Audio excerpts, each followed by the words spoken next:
You can imagine Noah's relief when the sun began to shine. 40 long days and 40 long nights after the rain fell in sheets, drowning the earth, drowning every living thing on the planet that wasn't on his ark with him. Every man, woman, and child he ever met, aside from his immediate family. Every plant, every insect, every animal that did not have a place on his ark.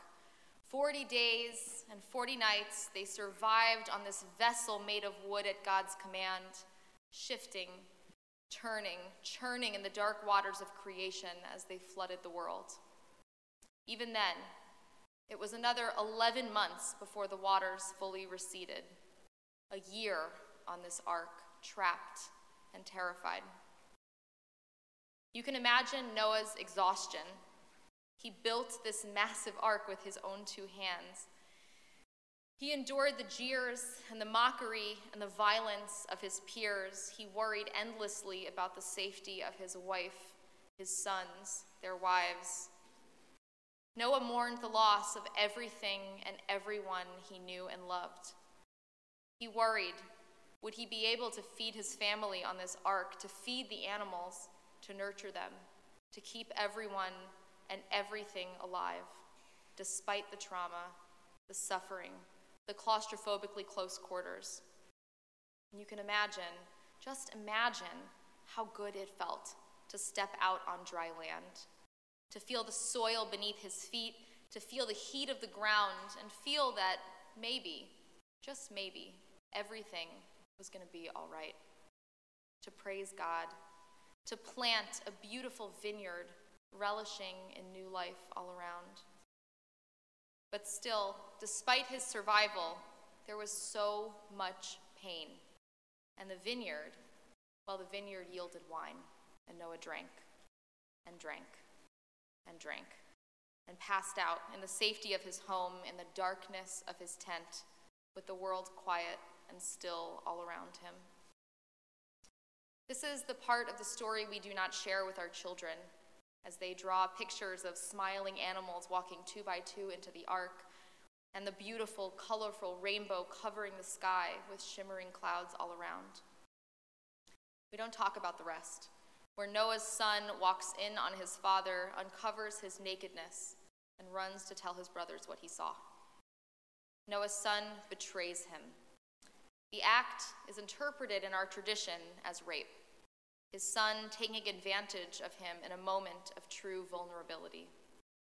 After everything their family had been through, after their unbearable ordeal, Noah suffers deeply at the hands of someone he knows and loves and trusts. These past few weeks have been excruciating for scores of men and women, particularly for survivors of sexual assault and those who love them. Women are being decimated in the media for speaking out against their attackers, knowing their lives will be destroyed and their names forever associated with their most traumatizing and painful moments. They've received death threats. Politicians and leaders have mocked them publicly, called them liars, and, worse, shrugged their shoulders. Boys will be boys, they've said. As a survivor of sexual assault, I have been shaken to my core. As a youth leader, I am terrified about what our teenagers are seeing and learning and hearing. And as a mother, I am physically ill, wondering how on earth I will keep my precious children safe from this world, where 1 in 4 girls and 1 in 6 boys are assaulted before they turn 18, and where people brave enough to speak out are ridiculed and ignored. Noah was spared from God's flood because he was righteous and blameless in his time. But blameless from what? Righteous in what way? We learn in the Torah that Noah's contemporaries, the B'nai Elohim, the mighty judges and elders, the renowned sages of the community, saw how beautiful the women were among them and took to themselves the women among all those that pleased them. Men of authority, leaders of the community. Rashi explained that these men were sons of nobles, mighty men, too powerful for women to fend off. And when mighty men do, Others follow. The community followed their lead, and these were the sins of the generation of Noah: abuse and assault at the hands of powerful men, actions that condemned an entire society, that enraged our God to the point of total and utter destruction. And yet, fresh off the boat, so to speak, Noah is abused by someone he loves. I don't blame God. I, too, am filled with righteous anger about the state of our society today, a simmering rage that keeps me awake at night, colors my reading and my writing and my speaking and my living. And what is pushing me most to speak up, even though it's been said and said and said and said over the last few weeks, is that this is not a women's issue. And to lay it at the feet of women is to abdicate responsibility. To nod our heads and applaud women for sharing their stories is not enough. We need men to speak out for us, to remain engaged and active in the conversation, to bring compassion and understanding and empathy into your homes and your workplaces. And we need you to listen to the women in your lives. Ask them how they are doing. This is not a women's issue. This is a plague, and we need everyone on the same team in order to fight it. Rabbi Sharon Brous of Ikar in LA taught me that our rabbis warn that once things get stirred up in this societal teshuvah, this healing process, we might become overwhelmed by the enormity of the disorder afflicting our systems. And they were right. This moment feels overwhelming and destabilizing. And yet, as Rav Kook teaches, that discomfort, that inner anguish, is the best indicator that we are doing the right thing. We are doing the work we must do to heal. To the men and the women out there tonight who are suffering, I see you. To the men and women out there who are struggling with how best to support the people you love, I see you too. Please, everyone, don't look away. Don't let it go. It will take all of us to change this narrative for the better. God taught us a lesson a long time ago, and we're doing it again. Perhaps we've never stopped, but we are people of faith, and we are people of integrity, and we are people of courage, and we stand with each other, we stand for each other, and God stands with us. Shabbat Shalom.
I called out.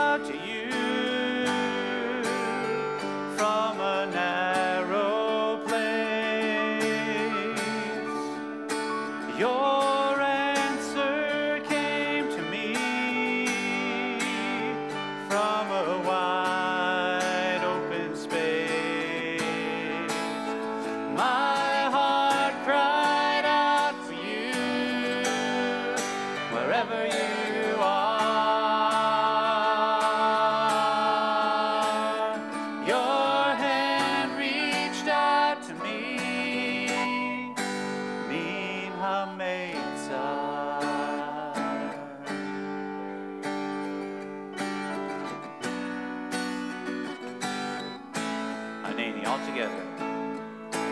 Aneni, Aneni, Aneni, answer me.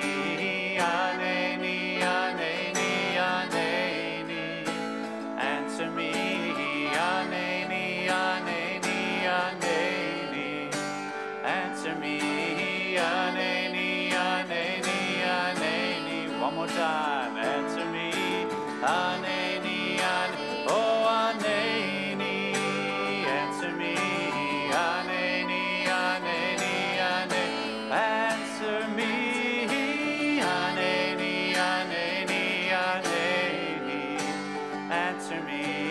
Aneni, Aneni, Aneni, min hametzah.